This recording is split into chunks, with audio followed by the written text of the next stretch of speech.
Is-siti ta' kostruzzjoni madwar Malta u Għawdex m'għandhomx jinbidlu f'ċimiterju.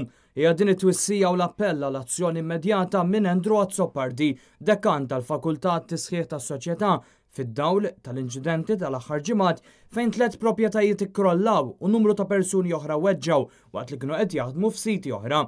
Fittra lil media fejn esprima tħassib profond tas-sitwazzjoni preżenti, Azzopardi fakkar li huwa dritt bażiku mhux biss li wieħed ikollu saqaf fuq rasu imma wkoll li jgħix f'ambjent sigur.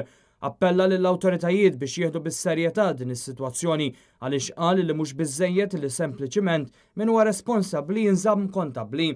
U rakkomanda li jkun hemm approċċ aktar favur ir-regolamentazzjoni biex ikun żgurat li inċidenti bħal dawn ma jseħħux. Dan billi l-bżonnijiet ta' residenti jkunu priorità anke fid-dawl li l-istorbju u t-trab qed ifixklu lin-nies milli jgħixu ħajjithom fil-paċi.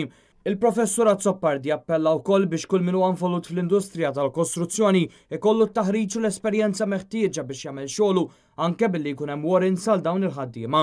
Dan apparti nfurzar regolari tal-liġijiet u mingħajr favoritiżmu li jinkludi wkoll multi kbar u tneħħija tal-warrants jew permessi jekk ikun hemm bżonn. Endru Azzopardi rakkomanda li l-komitati u t-tribunali responsabbli jimxu mar-regoli u jagħtu widen lill-elementi malar kemm jista' jkun waqt li jipprovdu soluzzjonijiet effettivi.